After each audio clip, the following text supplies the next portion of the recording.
Hello दोस्तों, कैसे हो आप? मैं जानती हूँ आप बड़े खैरियत से होंगे और अच्छी-अच्छी कहानी सुन रहे होंगे। चलिए कहानी शुरू करते हैं। मरने से पहले होने वाला अनुभव। आत्मा जब शरीर छोड़ती है तो मनुष्य को पहले ही पता चल जाता है। ऐसे में वह स्वयं भी हथियार डाल देता है। अन्यथा उसने आत्मा को शरीर में बनाए रखने का बहुत प्रयत्न किया होता है और इस चक्कर में कष्ट झेला होता है। अब उसके सामने उसके सारे जीवन की यात्रा चलचित्र की तेज चल रही होती है। उधर आत्मा शरीर से निकलने की तैयारी कर रही होती है। इसलिए शरीर के 5 प्राण एक धनंजय प्राण को छोड़कर शरीर से बाहर निकलना आरंभ कर देते हैं। ये प्राण आत्मा से पहले बाहर निकलकर आत्मा के लिए सूक्ष्म शरीर का निर्माण करते हैं, जो कि शरीर छोड़ने के बाद आत्मा का वाहन होता है। धनंजय प्राण पर सवार होकर आत्मा शरीर से निकलकर इसी सूक्ष्म शरीर में प्रवेश कर जाती है। बहरहाल अभी आत्मा शरीर में ही होती है और दूसरे प्राण शरीर से सीधे सीधे बाहर निकल रहे होते हैं कि व्यक्ति को पता चल जाता है। उसे बेचैनी होने लगती है, घबराहट होने लगती है, सारा शरीर फटने लगता है, खून की गति धीमी होने लगती है, सांस उखड़ने लगती है, बाहर के द्वार बंद होने लगते हैं, अर्थात अब चेतना लुप्त होने लगती है और मूर्छा आने लगती है। चैतन्य ही आत्मा के होने का संकेत है और जब आत्मा ही शरीर छोड़ने को तैयार है तो चेतना को तो जाना ही है और वो मूर्छित होने लगता है। बुद्धि समाप्त हो जाती है और किसी अनजान लोक में प्रवेश की अनुमति होने लगती है। यह चौथा आयाम होता है। फिर मूर्छा आ जाती है और आत्मा एक झटके से किसी भी खुली इंद्रियां से बाहर निकल जाती है। इसी समय चेहरा विकृत हो जाता है। यही आत्मा के शरीर छोड़ से का मुख्य चिन्ह होता है।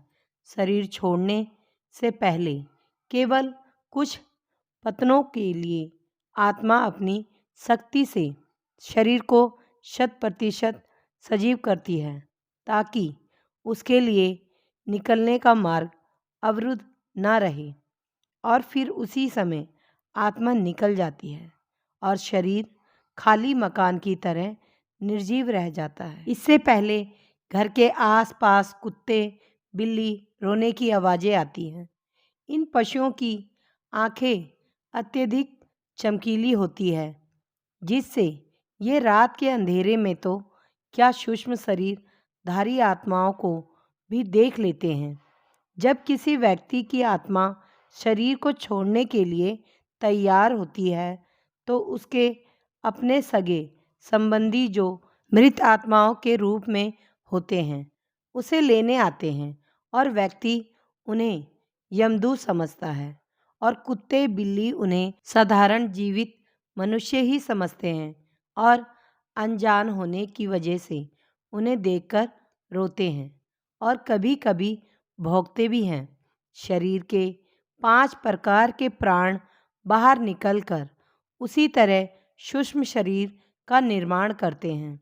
जैसे गर्भ में स्थूल शरीर का निर्माण कर्म से होता है, सूक्ष्म शरीर का निर्माण होते ही आत्मा अपने मूल वाहक धनंजय प्राण के द्वार बड़े वेग से निकलकर सूक्ष्म शरीर में प्रवेश कर जाती है। आत्मा शरीर के जिस अंग से निकलती है उसे खोलती तोड़ती निकलती है। जो लोग भयंकर पापी होते हैं उनकी आत्मा मूत्र या मल मार्ग से निकलती है। जो पापी भी है और पुण्य आत्मा भी है उनकी आत्मा मुख से निकलती है।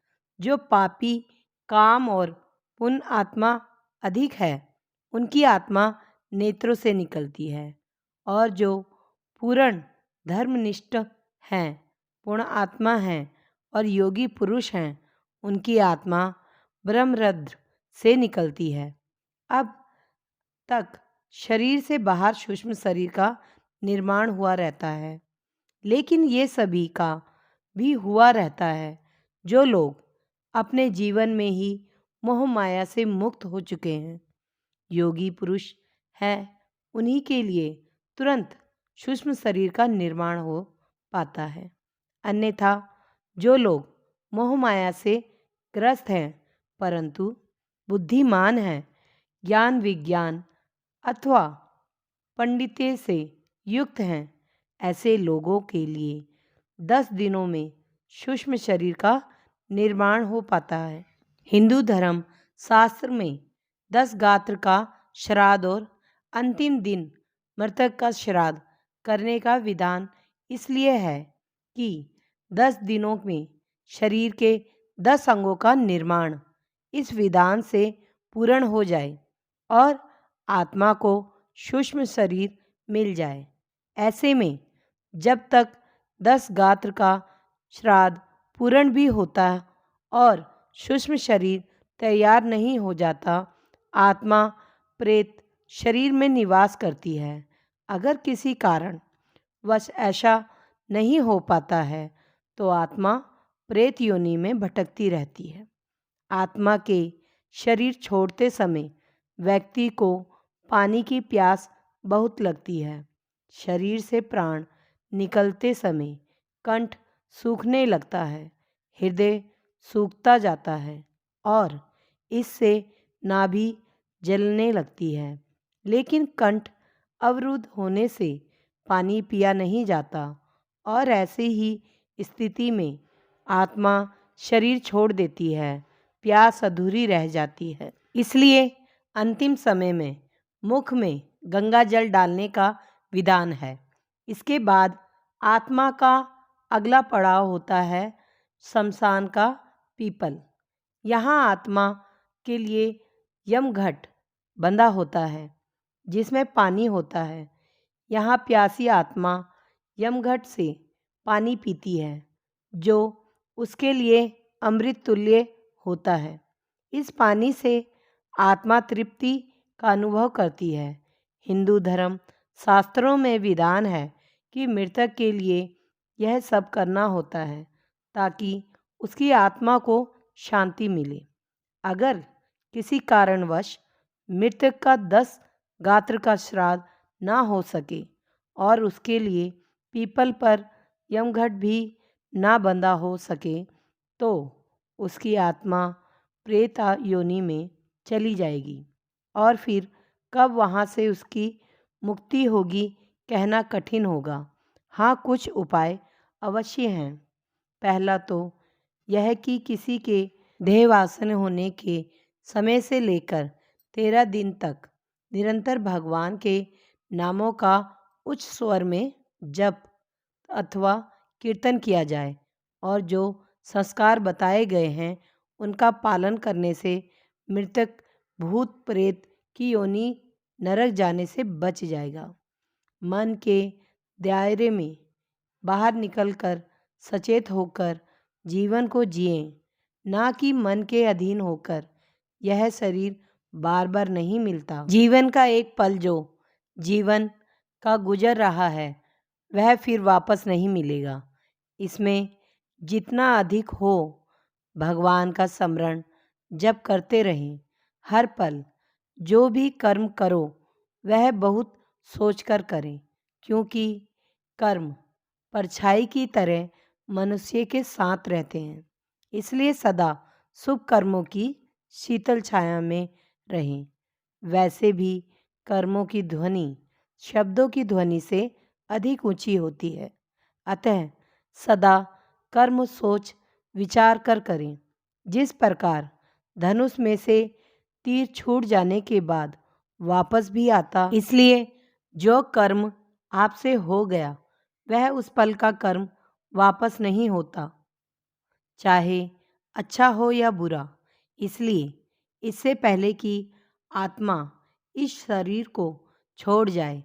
शरीर में रहते हुए आत्मा को यानी स्वयं को जान ले और जितना अधिक हो सके मन से, वचन से, कर्म से भगवान श्री राम, श्री कृष्ण का ध्यान, चिंतन, जप, कीर्तन करते रहें। निरंतर स्मरण से हमें भगवत धाम की प्राप्ति हो सके, जो कि जीव का वास्तविक लक्ष्य है।